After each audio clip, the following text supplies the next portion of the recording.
It's time for another Dice Tower review with Barry.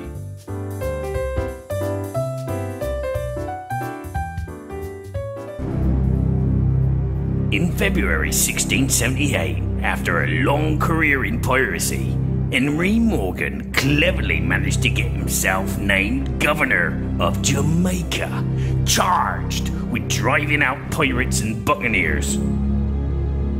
Rather than doing that, he invited all his associates and brothers in arms to settle there, where they're able to finally enjoy the fruits of their activities with total impunity. 30 years later, the Great Challenge was organized to celebrate his nomination in true style. A race around the island, and at the end of which, the winning team is the one who would amass the greatest quantity of gold in its hold. So, it's all aboard for Jamaica.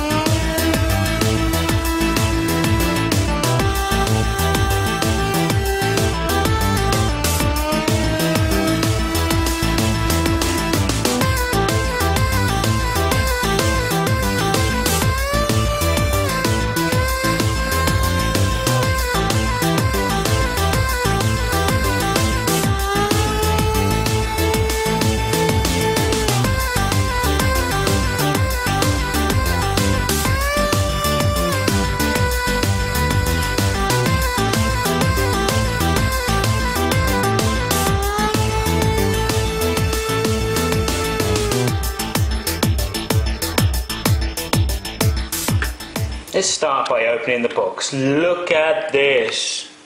This is the back of the board. This is the front of the board. Lovely picture. In the box, you will find ships for the players. You will find these boards, which are the holds of your boat. You will find a compass, which represents the captain player.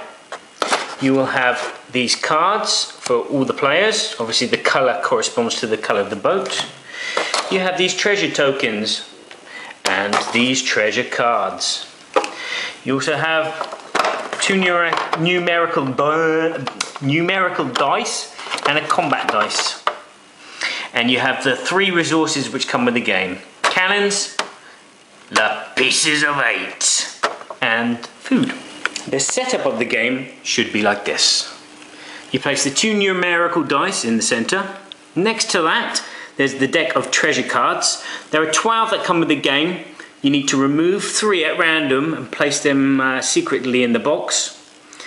There are the starting place for the boats on the Port Royal. There's the combat dice, which goes on the combat space. And then there are the treasures, which go in the spaces which are marked with the skull. These are the pirate caves. Each player will receive a board. This is the 5 holds that you have on your boat, and you will start with 3 tokens of money and 3 tokens of food. You also get your deck of cards. Every player will have exactly the same images on all their cards. And then each player will then draw 3 cards into their hand, ready to play. Before the game can commence, you need a captain, someone to lead the game. You can choose a captain at random or roll the dice and see who gets the highest score. They then get the captain token. The captain is responsible for rolling the dice. So in a normal typical round, the captain will roll the dice and then choose which order these dice will go in and place them in the navigation box. The navigation box is broken down into 2. You have morning actions and evening actions. So the captain can choose whether the 4 goes in the morning or the 5 goes in the morning. Now these actions refer to your cards. All your cards have 2 icons on. Morning actions and evening actions, indicated to left and right. Same as your navigation box. So in this case, you'd move forward 5 spaces in the morning and you'd load up your ship with 4 cannons in the evening, and vice versa if the captain decides to put them in. So each player would then typically choose one card and place it face down in front of them to say that they're ready. Once all the players have done so, the captain will commence. He will reveal his card and play out the 2 actions. Once everyone's had their 2 actions, the captain will pass the compass to the player on the left, and the same thing is repeated.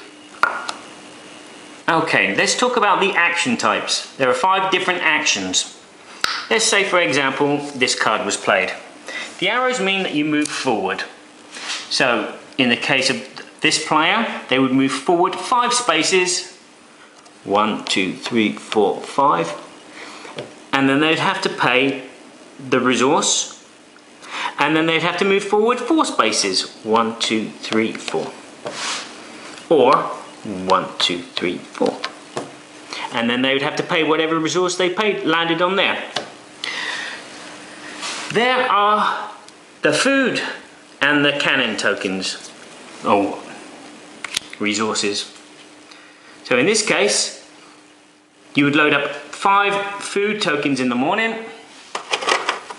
1, 2, 3, 4, 5.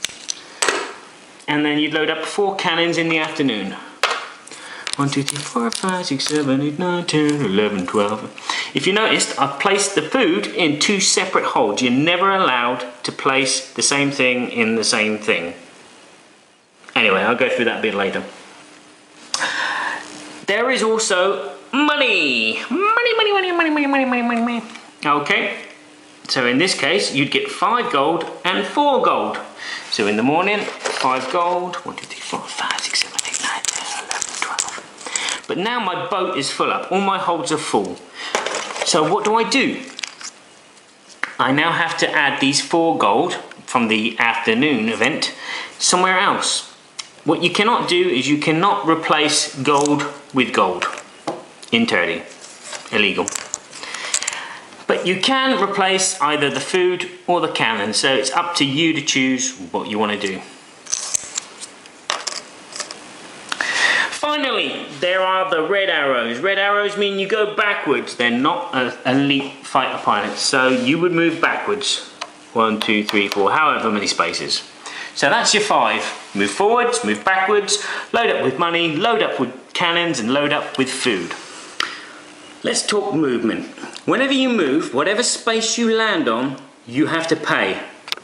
You have to pay a resource of some sort.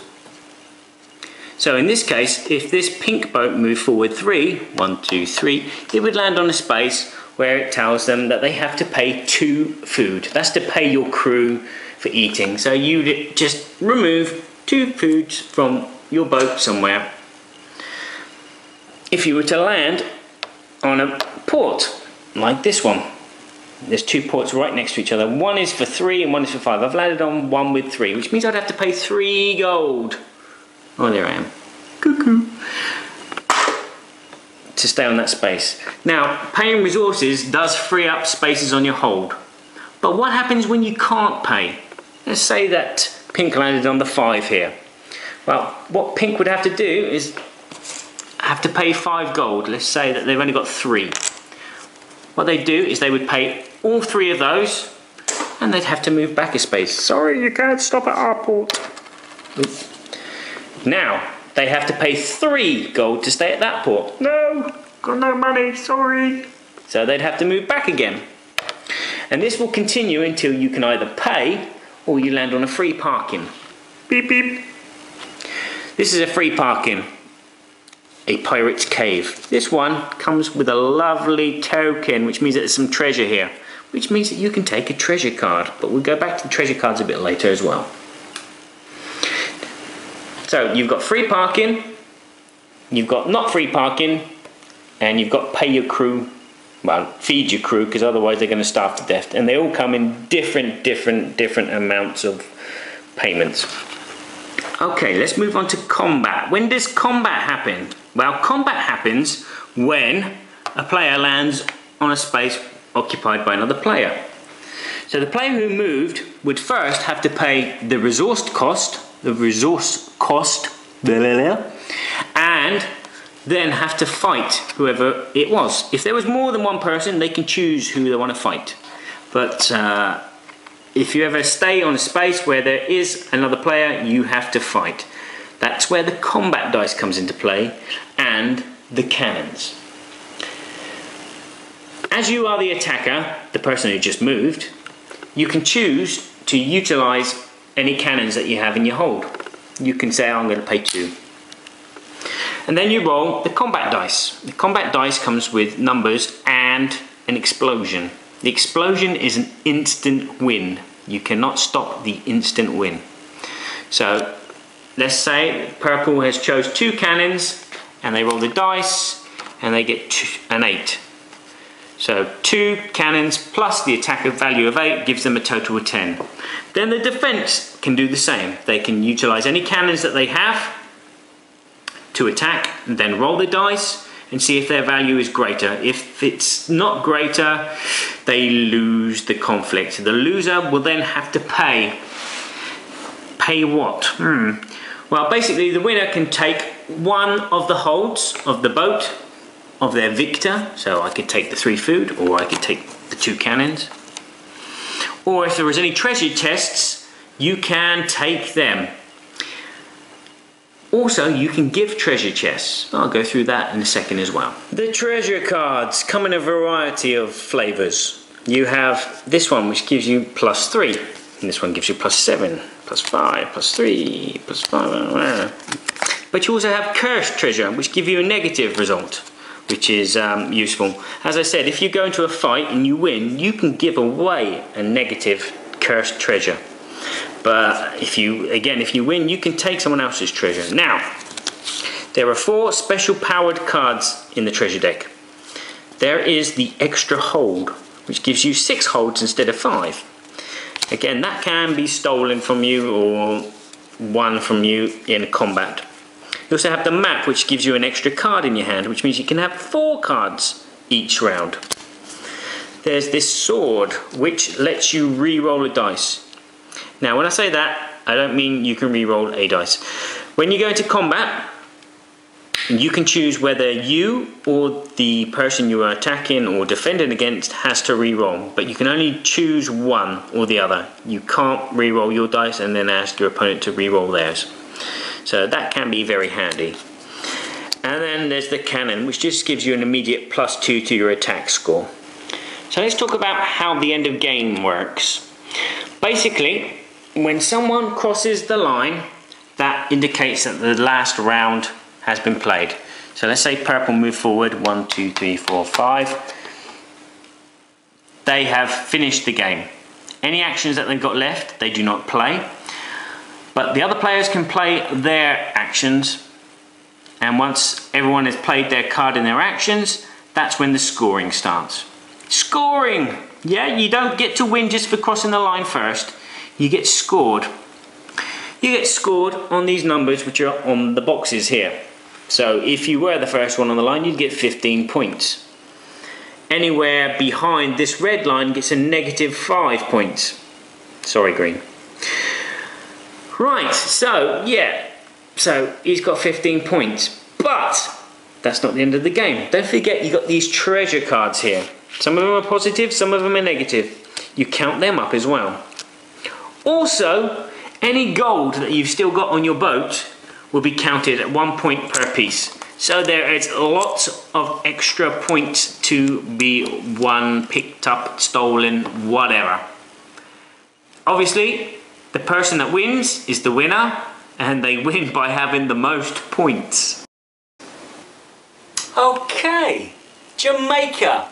For 2 to 6 players, I did not go over the 2-player variant, which involves a mechanical ghost ship, which just moves the 2 dice. And if it's in front, it goes backwards. If it's behind, it goes forwards. Obviously, it's someone you can attack. It's someone that can steal your money. And it just makes the game a bit more interesting for just 2 players, because otherwise 2 players is just stagnates. Very good with 6 players, very good with 5 players, very good for 4 players, and very good with 3 players. It's a family game. It's a family game. It doesn't last very long. It is the old roll and move mechanic, but with the cards, it becomes interesting. You've got choice. It's not roll, move, roll, move, roll, move, or snakes and ladders style. You've got the cards. You can choose. You have the resource management kind of structure as well. You know, how are you going to load your boat? You know, do you want to load it with food at first and then go as fast as you can forward and then start getting the gold as you get to the end, or vice versa? As I've said, this game you won't win just because you cross the line. You can win this game by being last, but have so much gold and treasure, the points just all add up and accumulate. It's a fast-paced game. It's quick. There's very little downtime. There's very little stop and pause, because the only time you pause is when the captain rolls the dice, decides which order the 2 dice are going to go in. After that, everyone's played their cards, everyone reveals their cards, everyone does their thing, everyone's involved all the time. The components are fantastic. I mean, this is the instructions. It's like a treasure map. Fantastic. It comes in lots of different languages as well. It comes in English, Italian, French, German, American, and Dutch. Did I say American? Plenty of strategy. Every go is strategy. What is that person going to do? It's not just the randomness of the dice. It's not just the randomness of the cards. There's plenty of strategy, interaction with other players. It's great. It's a game that you can easily win or easily lose. It just depends on all these variants and how you manage your ship. Fantastic fun. Super duper. What would you say? Pieces of 8, pieces of 8. Yeah, I would agree. Pieces of 8, pieces of 8. So, let's wrap up. Jamaica. Jamaica is a board game that everyone should... Try before you buy. Try before you buy. I would say own. It's family. It's a family game. It has those family elements. It's quick. I've even played this with just people my age, and it goes down a storm, as well as just playing with kids. I would get it. I would get it. It's definitely a Monopoly replacement. And whatever you do, do it well. And don't forget to shut that door!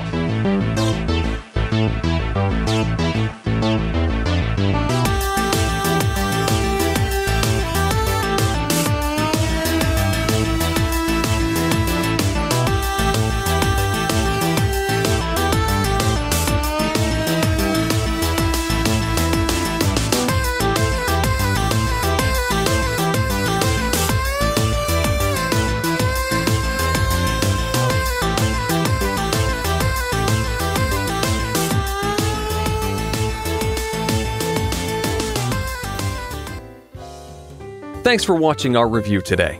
For more information about board games, as well as the #1 board game audio podcast, check out Dicetower.com for reviews, interviews, and more. I'm Eric Summerer, and you've been watching The Dice Tower.